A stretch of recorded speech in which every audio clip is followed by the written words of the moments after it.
beautiful creations. Maybe like you, I know I have been blessed in being able to see some beautiful sunrises. Being at Myrtle Beach and watching the sun as it would rise over the ocean and the beach. Being several times in the mountains of Tennessee and watching the sun rise over the majesty of God's creation of the mountains that He has made. I've been blessed to witness those things. And like those women that morning that were going to the tomb, they witnessed an amazing sunrise, I would believe, but there was something else that was on their mind. Little did they know what was going to take place that morning. In Mark chapter 16, verses 1 through 3, it says that when the Sabbath was over, Mary Magdalene, Mary the mother of James, and Salome brought spices so they might go to anoint Jesus' body. And very early on the first day of the week, just after sunrise, they were on their way to the tomb, and they asked each other, "Who will roll the stone away from the entrance of the tomb?" The Sabbath had ended on the sundown of that Saturday. The women had secured spices, obviously sometimes after that, in order to make the trip to the tomb so early on Sunday morning. The same women who were probably present at the cross were also going to be present at the tomb. It is possible to think that they may have been the last ones at the cross and the first at the tomb. It was very early in the morning, sunrise, that these women intended to go and anoint the body of Jesus, to show an act of love that they had for their friend and for their Savior. Although they were on their way, there were at least 3 obstacles that stood in their way of getting to Jesus.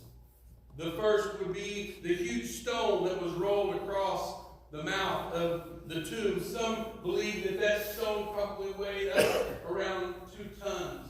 That it would take a group of mighty men to be able to roll it there in its place. The second obstacle was the Roman seal that was placed upon the tomb. Tradition would have it that a cord would be placed by the Roman guard across the front of the stone of the tomb, and it would be sealed with a clay on either end and stamped with the signet ring that signifies the Roman governor. And then thirdly, the tomb was guarded by the Roman soldiers, the elite guard, to make sure no one would vandalize or tamper with the body.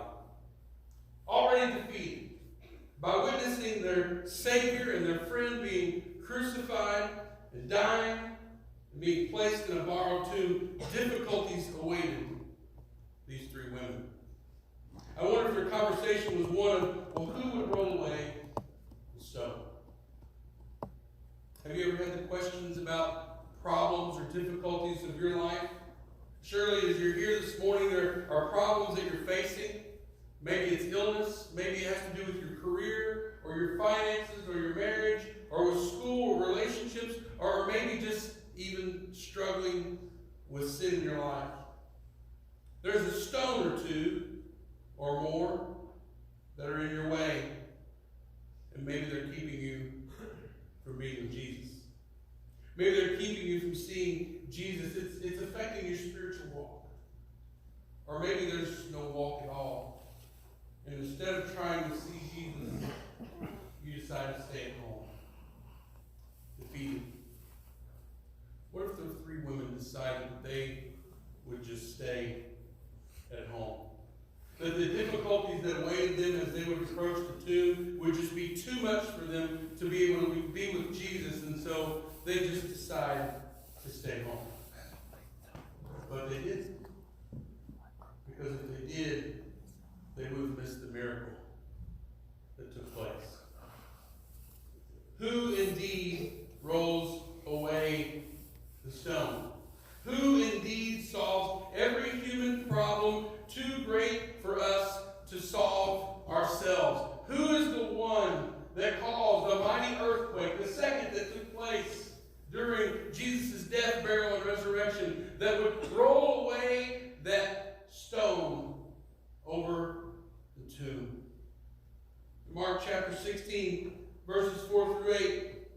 It says, "But when they looked up, they saw that the stone, which was very large, had been rolled away. As they entered the tomb, they saw a young man dressed in a white robe, sitting on the right side, and they were alarmed. 'Don't be alarmed,' he said. 'You are looking for Jesus the Nazarene, who was crucified. He has risen. He is not here.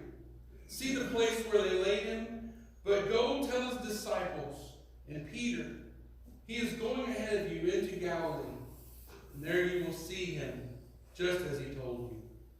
Trembling and bewildered, the women went out and fled from the tomb, and they said nothing to anyone because they were afraid." Whatever that giant stone is, that difficulty that there may be for you this morning, that might be hindering you from seeing Jesus, God can remove that stone. He can roll away that stone. He can remove and forgive and heal you from the obstacles and the difficulties that are keeping you from Jesus. That's what this weekend is all about. That's what Jesus dying on the cross is all about. Removing the sin that keeps us from God. Forgiving the past and giving us a new beginning. C.S. Lewis once wrote, he said, "You can't go back and change the beginning, but you can start where you are and change the beginning." We may come today and say, how can I see Jesus with what I've dealt with in my past? The things that I've seen or I've taken part over, the sin that I've been involved in, how can I see Jesus because of my past? I love what C.S. Lewis says there. We can start a new beginning. With Jesus, we have a new beginning. Those women went there expecting something.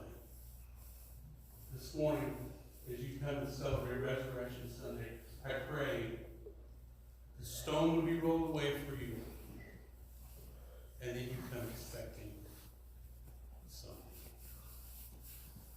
Most kids are excited to get up on Easter morning and to look in their basket and see kind of what has been left behind.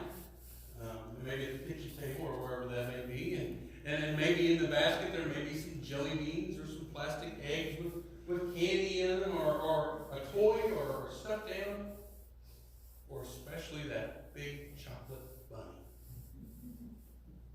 There are going to be millions of children this morning who will be very, very disappointed when they open their bunny and they bite into their bunny to realize that it's hollow. I know I always was disappointed when that was the case, and it wasn't a solid chocolate bunny. There's so much more to it. You know what? So much can be said about our faith as that as well. This morning we come with faith that Jesus did what he said he was going to do, that he arose. And if we struggle with believing that maybe our faith is hollow or empty like that bunny, it does very little in helping us overcome those difficulties and those obstacles that we face in life. We don't fully trust God, but when our faith is solid, when it's solid through and through, when we fully rely and look to God in the good times and the bad, we will be able to overcome and survive what life brings our way. Jesus is risen. He has overcome death and sin, and he brings us the victory and the deliverance today. Let's pray. God, I pray that you would help us this morning. That we would come here with a solid faith in you, that it has not been shaken. But God, even if it has, if there are difficulties or struggles that are keeping us from seeing your Son this morning, help us to know and to understand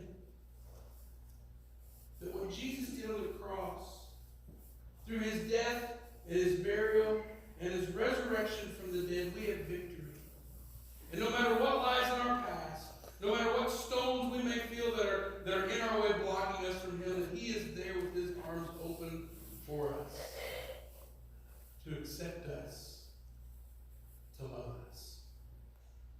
God, this morning we celebrate that your Son, our Savior, is alive. In Christ's name.